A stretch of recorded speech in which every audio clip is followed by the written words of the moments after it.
عايزه اقول لكم ان ده مش فول، ده زبده. بصوا الجمال، بصوا كمان لونه حلو ازاي. صدقوني دي طريقتي اللي انا معتمداها فعلا بقالي سنين، استحاله اغيرها.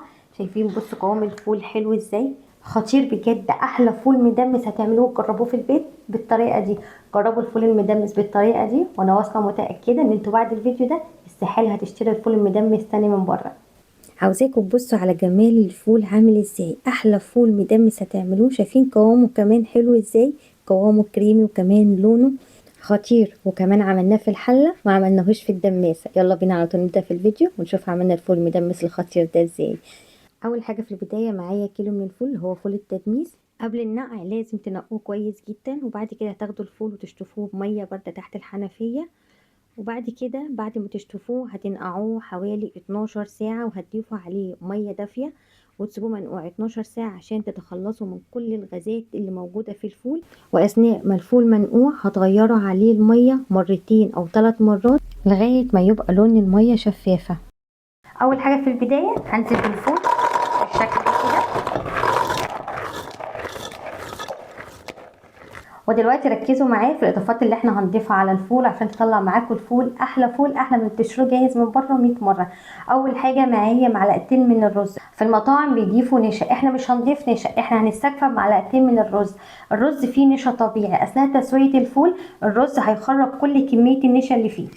هنزل بمعلقتين من الرز بالشكل ده، وهضيف كمان نص كوبايه من الفول المدشوش، وزيها نص كوبايه من العدس الاصفر، جزرايه كبيره مبشوره بالشكل ده. وهنزل كمان ب3 طماطمات متقطعين قطع صغيره بالشكل ده. هضيف كمان نص ليمونه كبيره مقطعاها طرنشات بالشكل ده، هنزل بيها بالقشر. القشر بيخلي الفول ريحته ونكهته جميله جدا. وهضيف كمان معلقه كبيره من صلصه معجون الطماطم، بتخلي لون الفول لونه فاتح. معلقه واحده بس بالشكل ده.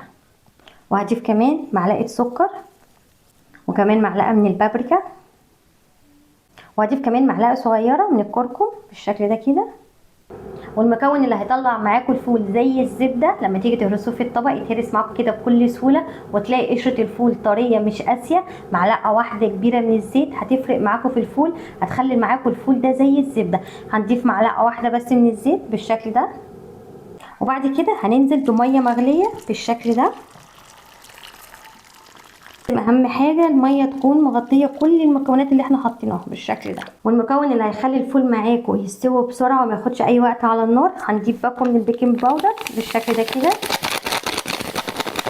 هنجيب ورقه زبده، انا مش بفضل الورق الفويل خالص، وهنغطي الحله بالشكل ده عشان نكتم اي بخار هيطلع من الفول اثناء التسويه. ودلوقتي هاخد الفول احطه على النار. اول 10 دقايق هنسيبه على نار عاليه.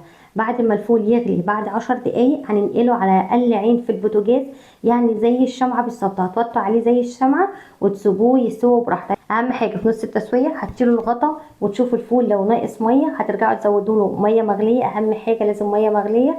لو ضفتي له ميه بارده، الميه البارده هتخلي الفول معاكم لونه مسود. دلوقتي هاخد الفول احطه على النار، وبعد ما يستوي يبقى جاهز هرجع لكم تاني. عاوزه اقول لكم ان ما خدش اكتر من 4 ساعات على النار بقى مستوي زي ما انتم شايفين كده.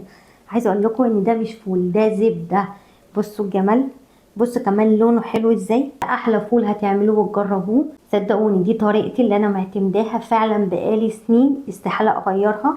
شايفين بصوا قوام الفول حلو ازاي، خطير. ده مش فول، ده زبده. زي ما انتم عارفين في ايطاليا مفيش الفول المدمس، في المعلب. لكن الفول المعلب انا مش بفضله خالص، ان يبقى فيه مواد حافظه. فانا بعمل الفول بالطريقه دي وبيقعد معايا شهور في الفريزر من غير ما يحصل له اي حاجه. شايفين الفول، احلى فول مدمس هتعملوه في البيت بالطريقه دي. جربوا الفول بالطريقه دي هيطلع معاكم احلى فول، وهيطلع معاكم كمان بالقوام الكريمي الجميل ده.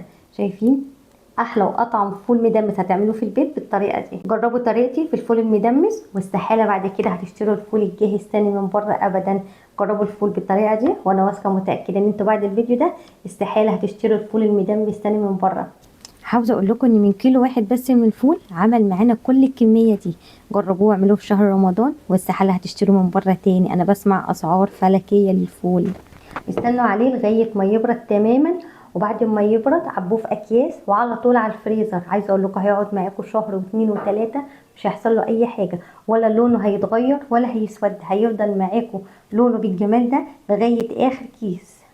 جربوا الفول المدمس على طريقتي، وانا واثقه ومتاكده ان انتوا استحاله هتشتروا الفول المدمس تاني من بره. وبس كده وصلنا لنهايه فيديو النهارده. اتمنى يكون الفيديو عجبكم واستفدتوا منه، ولو عجبكم الفيديو واستفدتوا منه ما تنسونيش بقى في لايك وكومنت حلو منكم اللي كان بتتابعوني من اي بلد.